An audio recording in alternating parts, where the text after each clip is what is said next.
We begin tonight, keeping them honest, with some simple questions that took on new urgency today with late developments and breaking news on the president's choice to run the Department of Veterans Affairs, second in size only to the Pentagon.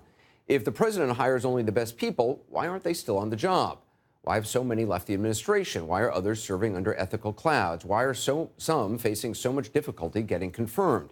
Rear Admiral Ronny Jackson met with the president late today. The White House physician is facing allegations from whistleblowers of excessive drinking, improperly dispensing prescription drugs, and creating a toxic work environment.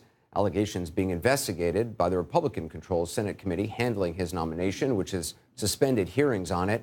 And that's on top of longstanding bipartisan concerns that Rear Admiral Jackson has no experience running large organizations, which the VA certainly is, more than 300,000 employees working there.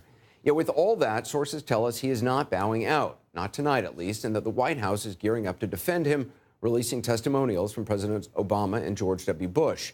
In a moment, a senator of the Veterans Affairs Committee joins us. We'll certainly ask him about the larger question that this nomination brings to light.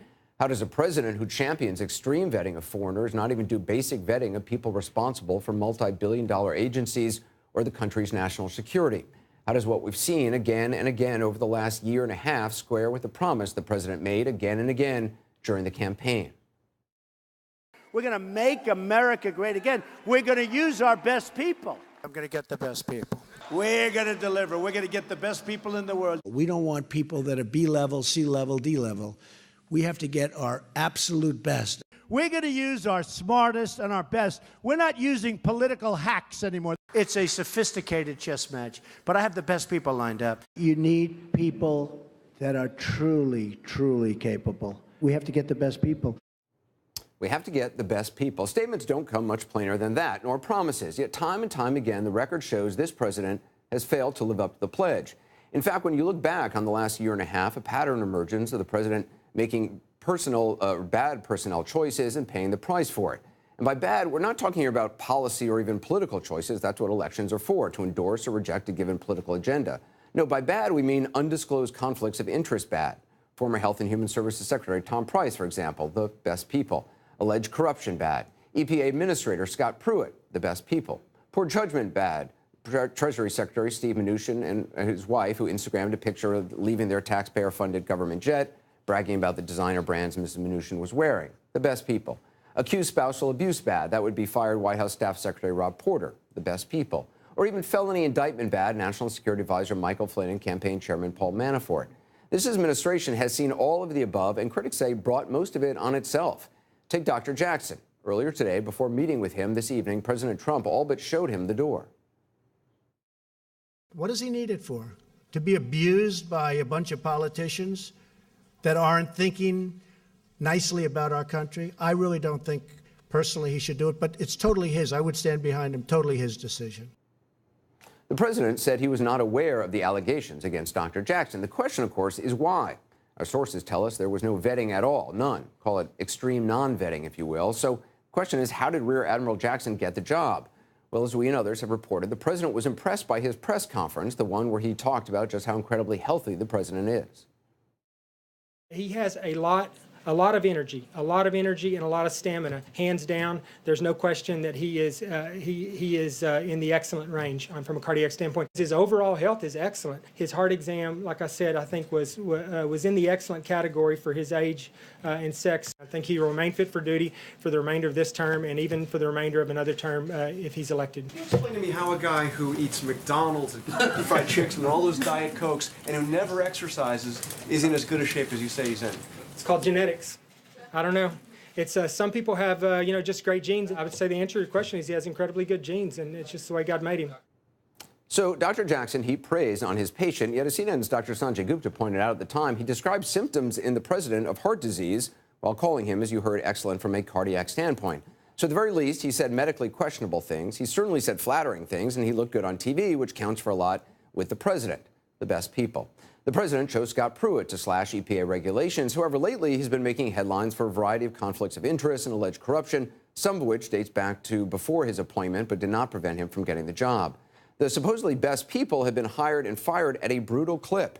Rarely has the phrase serving at the pleasure of the president been taken quite so literally, and rarely or never have hiring decisions come with so seemingly little preparation. As we said, Dr. Jackson's troubles began on Capitol Hill with a bipartisan slate of senators, one of whom joins us now. He's Senator Jon Tester, ranking Democrat on the Senate Veterans Affairs Committee. Senator, thanks so much for being with us. It's great to be with you. Thank you. There are a number of allegations, and there's a lot of information I know that you're able to share with us, I think, for the first time. I understand there are three major allegations, and I kind of want to go through them one by one. First of all, the idea that the allegation that he improperly dispensed prescription drugs. Do you know what drugs were dispensed? Yeah, I can't tell you exactly the name because I'm not a pharmacist, but these are drugs that are meant to put people to sleep and wake them back up. They're controlled substances. They're prescriptions. The word is that on overseas trips in particular, that Admiral would go down the aisleway of the airplane and say, all right, who wants to go to sleep, and hand out the prescription So you're drugs talking like about they were something candy. like an Ambien type? Yeah, that's exactly right. And put them to sleep and then give them the drugs to wake them back up again. The wake-up drugs you're talking about, I assume, is something like Provigil, That's which correct. is officially for narcolepsy. It works on dopamine. Yeah, no, I mean, it's you know, these are called controlled substances for a reason. We have... So he would actually just go down the aisle and yes, just sort of say, that's correct. who wants to go to sleep, who wants to wake up? That's the reports we got from the people, the 20-some people who got a hold of us and said, we've got a problem, this doctor has a problem, because he hands out prescriptions like candy. In fact, in the White House, they call him the candy man. So I just want to be clear, Ambien is actually one of the drugs? I can get you the, you know, Okay. it's a drug, it's a prescription drug, and I can get you the name. Your I just staff got had it. told us Ambien and Yep. Provigil. Bingo. Okay. Those are the ones. All Yep. right. And I understand he had a nickname in the White House among some of the White House staff. And it was the candy man because he handed out prescription Candyman. drugs like they were candy. The White House doctor, his nickname among some people in the White House was the Candyman. That's correct. That's correct. That's what we were told. That's not a nickname you want in a doctor. That's not a nickname you want the doctor, and if you consider the prescription drugs we have a problem with in this country right now, it's not the example we need to have set. The second allegation is that Dr. Jackson was repeatedly drunk on duty while overseas with the president. Under which administration did this happen? It was the previous administration. It was the Obama administration, and the truth is that the Admiral Jackson was the primary health care provider for the president, and if you're drunk. And something happens with the president, it's very difficult to go in and treat the president how it needs to be done. So this is totally unacceptable under this environment, and that's what multiple people told us this was the case on several different trips. Do you know under what circumstances he was drinking? I mean, was this social occasions? I believe they were social. So you know, there were comments about him being in the hotel room and couldn't respond because he had been drinking so much. He couldn't actually respond That's right. to That's right. requests So somebody that were else being made did of it. him. That's right. Someone else had to fill in. Yep, that's correct. Was the Secret Service aware of this? Do you know? I believe the Secret Service was aware of it, but we haven't talked to any Secret Service agents. And just to be clear, The folks we talked to, by the way, to be clear, are active military and retired military, completely. They were not civilians off the street that were working in the White House. These were military folks that worked in the White House medical unit. so these are people who actually worked in the office, Active duty and retired. in the medical office in the Yep. White House. Yep. And you said you talked to as many as 20 people? That's correct. And so these allegations come from, I assume not all 20, but multiple people among Multiple those sources. 20. That's correct.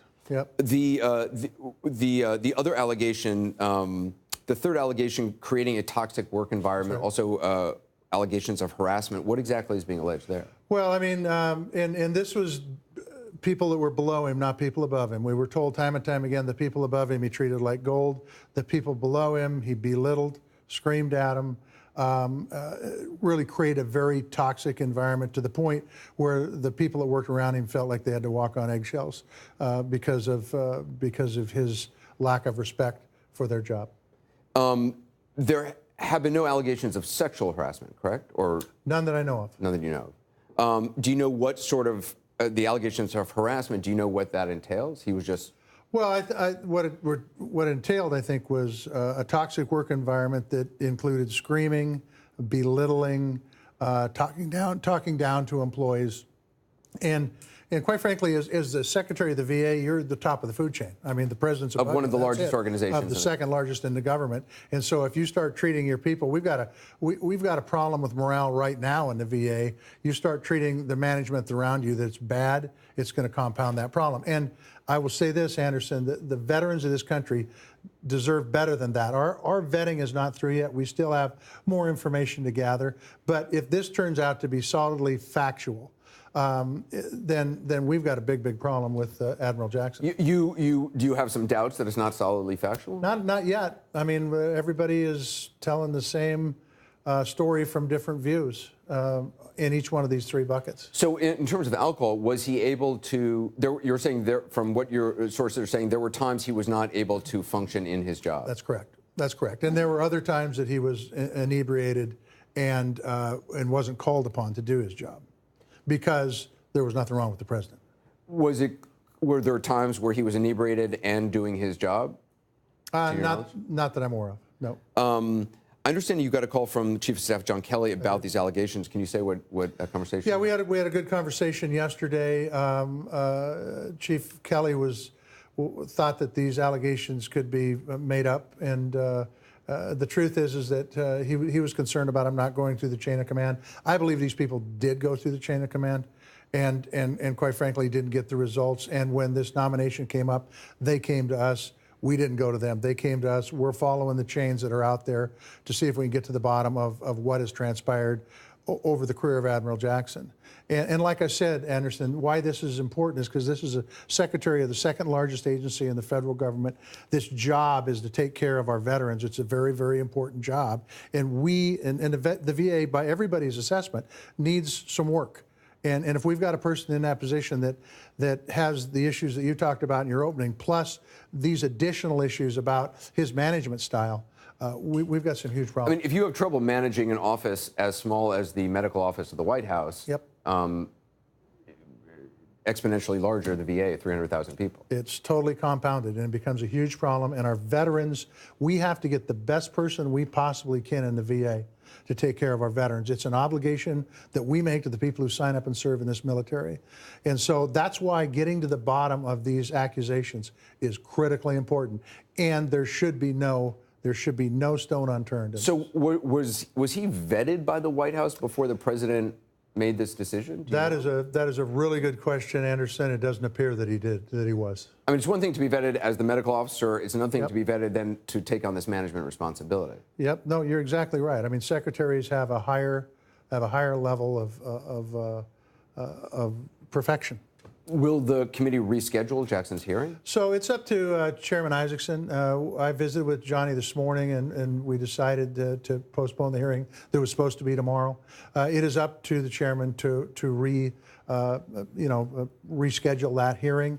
What I anticipate Johnny's going to do is over the next week, and we're back in our states over this next week, it'll allow us and our staffs to do some more additional bipartisan work in getting to the bottom of this.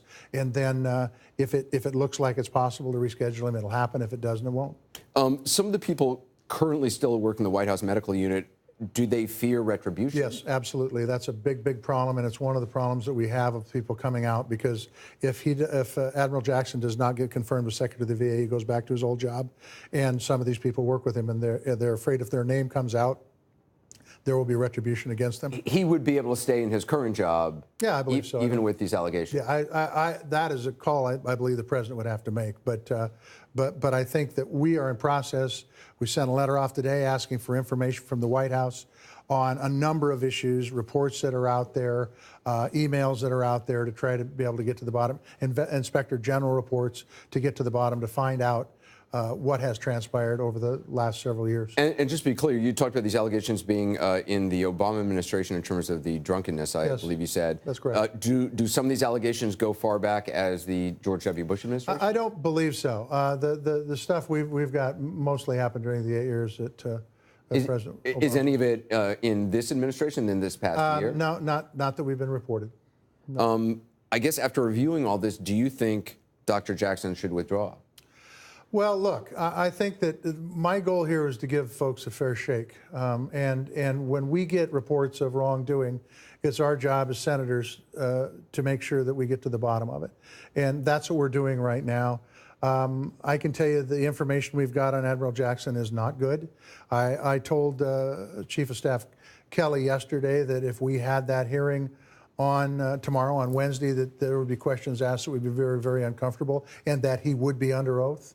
And so I think it would be wise for the admiral to do some self-assessment and ask himself if this is out there. If this stuff is true, it's certainly not going to happen for him. But just going back to that medication, I mean, him going down the aisle of a plane, dispensing it. I mean, Ambien is obviously widely used. Provigil, from my research on this, basically, you really need a doctor to know who you are, to know what your history is, to know what other medication you're taking, to know why you actually need this. I mean, traditionally, I think it was for narcolepsy, for night shift workers. But you're supposed to go through rigorous examination with a physician before being prescribed something like Provigil. Well, you may be correct. I'm a farmer, I'm not an MD, but I will tell you that they're called prescription drugs and controlled substances for a reason. It's because you need to have somebody prescribe them to you, and you don't just give them out because you say, hey, I think that's a good idea. I'd like to have one of those. And so consequently, if that happened, I think it's a very, very serious offense for a medical doctor. We're told that the White House is sort of marshaling testimonials from former President George W. Bush, also from President Obama. If President Obama comes forward and says, look, he was a good medical doctor as far as I knew, does that weaken the allegations that, in your mind, that you have heard? Well, I think once we get through with the vetting process and talk to the folks that are out there, because we're getting new calls every day, new contacts every day. More people are still contacting. Yeah, most more still contact us, and not only me, both sides of the aisle. Then we'll have a pretty good idea. The truth of the matter is I don't think President Obama was aware of this stuff, or he wouldn't have tolerated it if it's true.